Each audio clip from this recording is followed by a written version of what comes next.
Good morning. My name is Ray Salazar, and this is Morning Reel, a film review podcast where I film it at any time of the day, anywhere I want. That's the beauty of podcasts, and that's the beauty of technology. Now, the reason why I mention these kinds of things, because I'm reviewing Nightcrawler, written and directed by Dan Gilroy, edited by John Gilroy. I wonder if they're brothers. Music by James Newton Howard, starring Jake Gyllenhaal, Rene Russo, Riz Ahmed, and Bill Paxton playing an asshole. Why do I give a shout out to technology on this one? This is a neo-noir film. Neo-noir.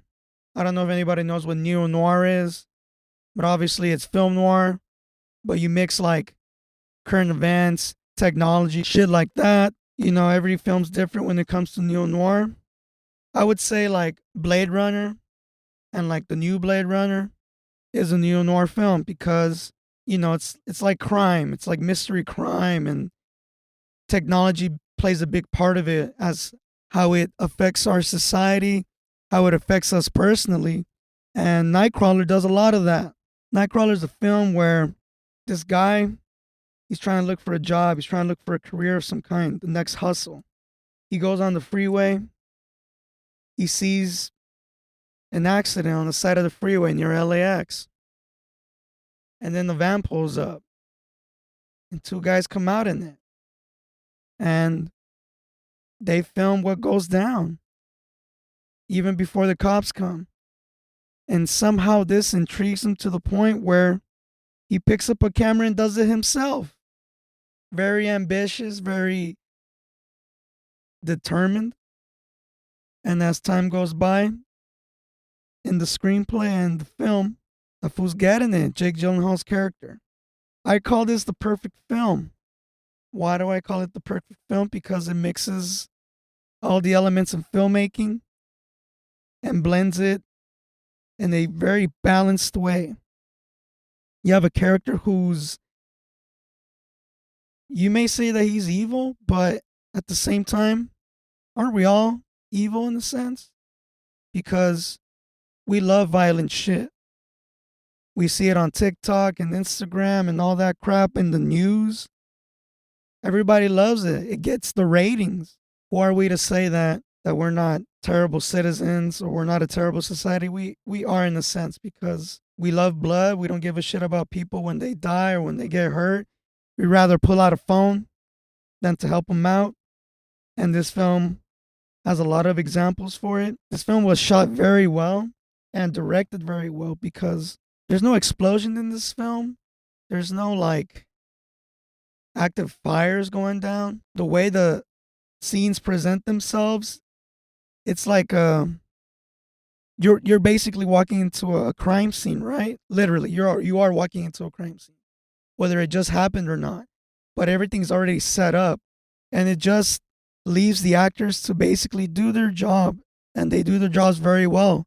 Especially Jake Gyllenhaal's character. The guy's a fucking menace in a sense. Rene Russo's character, a menace in a sense. I love it. The music fits perfectly to the not only to the times, but to the tone of the scene and basically the subject matter, you know, altogether. Cinematography is great. The only time we get a point of view of the cameras that are being used as props, they're shown, you know, to the masses basically. We don't really see it as it happens. We see it aftermath wise. And that's pretty good because there would be some films that would like go into a point of view of that camera that shows all the nitty gritty and all that shit. And sometimes that takes, you know, takes the edge off things. And for a film like this, where the edge is always sharpened and we don't know what's going to get cut next, I dig it. And I got to give a shout out to the whole film because it premiered at the Toronto International Film Festival in 2014 and did very well, and it didn't really take a lot to do it, it's an indie film. When you look at it and you see like how the shots were made and all that stuff, it doesn't require a big ass fucking Hollywood blockbuster budget. It was very conservative, if anything. And with that conservation, you got some pretty good fucking stuff. I would give it 4 out of 4. I said it on the We Don't Smoke the Same episode called We Don't 420 the Same, which was yesterday. Happy 420, belated. I said that this is the film that Michael Mann never did because it has a lot of Michael Mann vibes.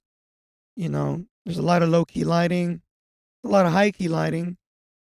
It shows us the characters, you know, who they really are and what they're trying to hide. But at the end of the day, you can't really hide it because you see it right in front of you. And people that we know, the shit that we see, you know, sometimes you can't hide it.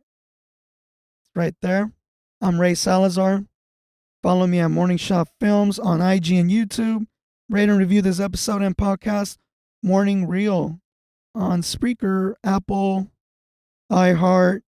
You can even watch it on YouTube, even though I don't do the video version. I just distribute it, and there it is for people who want to see it there. Keep liking it. Keep sending me suggestions at officialmorningreel@gmail.com.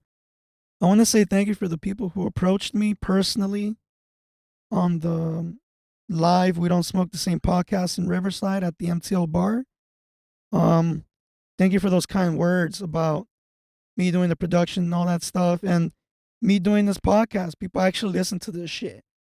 I mean, I see it on the fucking analytics. People do download it, but it makes a big ass difference when somebody comes up to you and says, hey, I watched this, or hey, me and my girl watched this. That's pretty fucking cool and pretty nice. It makes me feel good. It makes me feel like I know what the fuck I'm talking about. I mean, I like to say that I know what I'm talking about because I've been watching movies and learning about it and even doing it in per se, you know, for a while now. And this shit just keeps me going.